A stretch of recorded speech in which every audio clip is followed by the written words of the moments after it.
When we commit to major deployments, particularly as we've seen in Afghanistan and Iraq over these past 2 decades, when those decisions are taken, of course, we consider, as governments must of both sides of politics, when we've made those decisions, we understand what the cost of those deployments can be in terms of putting those boots on the ground where we do, and the planes in the air and the ships to sea. But there is a far greater cost that is borne beyond those deployments, and that is the mental toll that is taken on our veterans after they return. And that is something I think governments in the future must be increasingly cognizant of at the time of making the decisions they do about the deployment of our defence forces. It's not just about the great risk that our Defence Force personnel are put at when they engage in those deployments.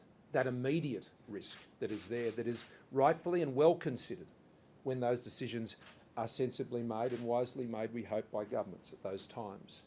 But increasingly, we must also understand the long tail of cost. And I just don't mean the financial cost. More importantly, I mean the human cost. And that cost is most significant when we see it in the death by suicide of our veterans. We have been taking many steps as a government, as the governments before us have it as well, to address this very serious issue of death by suicide of our veterans and our serving Defence Force personnel.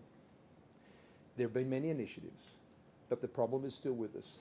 The grief of the families, the hardship of the comrades as they have fought together and then have to deal with the aftermath of the fight when they return here to this country and they find it so hard to adjust.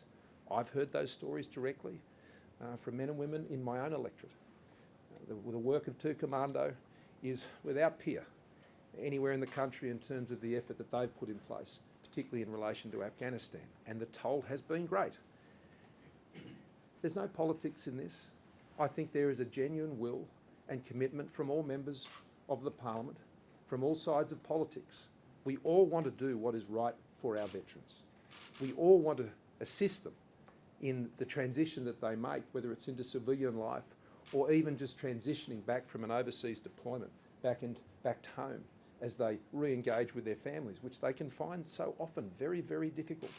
And the hardship and stress that puts on families is extraordinary. Earlier this year, we sought to have legislated in the Parliament a National Commissioner. Now, this was an important reform, and it remains an important reform, to ensure that on an ongoing permanent basis that we have all the powers of a Standing Royal Commission legislated by our Parliament to ensure that every single time that regrettably there may be such a case of death by suicide of a veteran, of a serving member of the Defence Forces, that every single case is acknowledged, every single case is understood, every single case ensures that learnings are made. But there is equally the task of dealing with the many suicides, deaths by suicide that have occurred. We have sought to do that through the National Commission and haven't been able to see that supported in that form. And so as a result, and having worked through and listened carefully, worked with veterans groups, and particularly listening carefully to the veterans who serve in our Parliament, those veterans who've served overseas, we have listened carefully to them. And I do not want to see there to be any delay in moving ahead with examining these issues, but also putting in place the permanent arrangements that are necessary. That is why today we are announcing that I intend to convene and recommend to the Governor-General a Royal Commission into Defence and Veterans Suicide.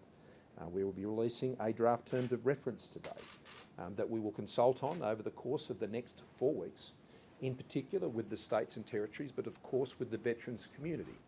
Such a Royal Commission will need the support of joint letters patent by the state and territory governments, because naturally the services and supports that are provided to veterans in our community go well beyond the federal government and of course involve the work of state and territory governments.